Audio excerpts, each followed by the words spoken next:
नमस्कार दोस्तों, थोड़ी सी देरी के लिए मैं क्षमा प्रार्थी हूँ।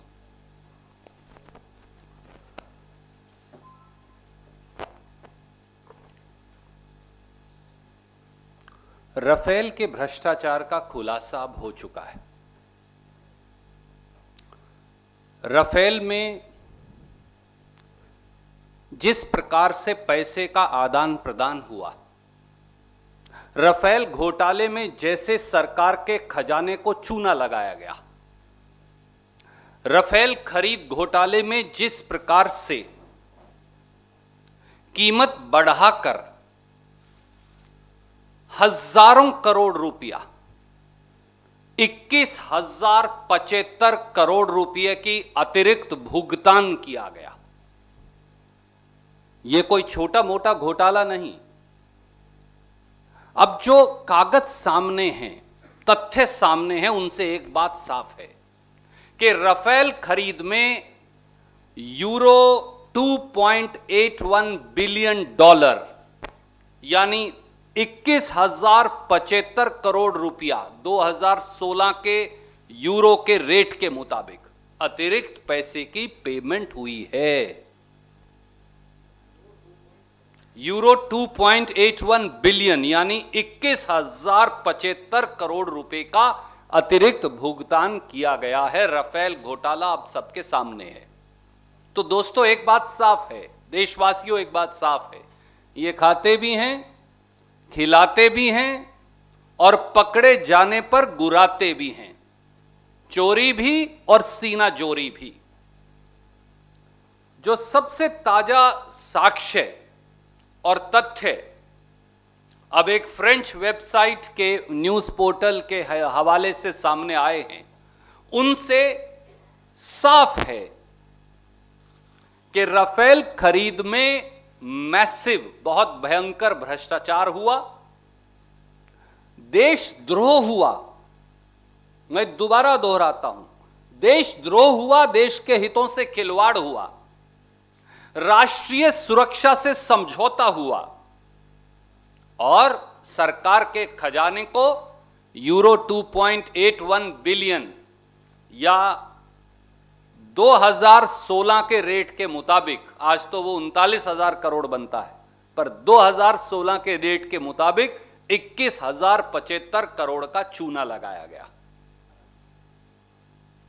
प्रधानमंत्री, माननीय प्रधानमंत्री जी और मोदी सरकार को अब देश को जवाब देना चाहिए और केवल 4 बातें तथ्यों पर आधारित जो सामने हैं मैं आपके समक्ष रखूंगा, देश के समक्ष रखूंगा।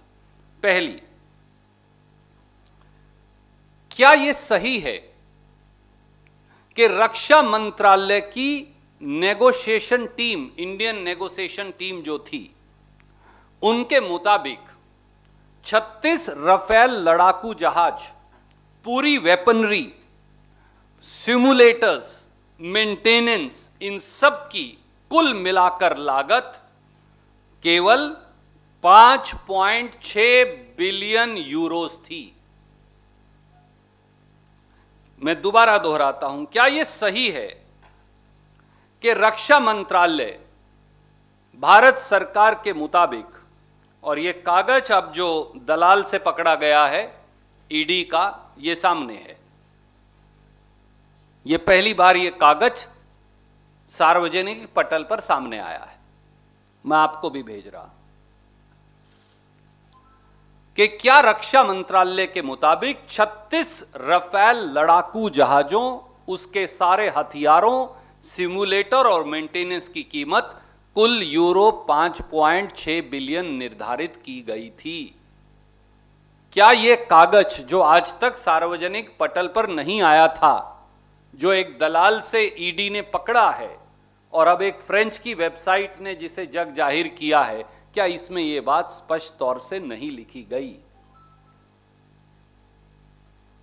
क्या यह भी सही है कि रक्षा मंत्रालय भारत सरकार के विपरीत डसॉल्ट कंपनी, जो राफेल जहाज बनाने वाली कंपनी है, उसने अपनी इंटरनल मीटिंग में 20 जनवरी 2016 को यह निर्णय किया कि वो 36 रफेल जहाज की कीमत 7.87 बिलियन यूरो लगाएंगे।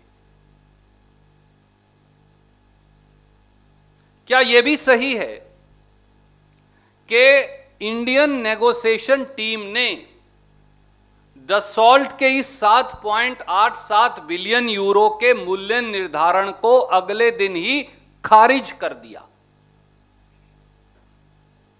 और क्या यह भी सही है कि भारत सरकार के रक्षा मंत्रालय के द्वारा 7.87 बिलियन डॉलर की दसॉल्ट की 36 लड़ाकू जहाज की कीमत खारिज किए जाने के बाद 23 सितंबर 2016 को मोदी जी ने और उनकी सरकार ने इन 36 जहाज की कीमत यूरो 7.87 बिलियन डॉलर ही मान ली?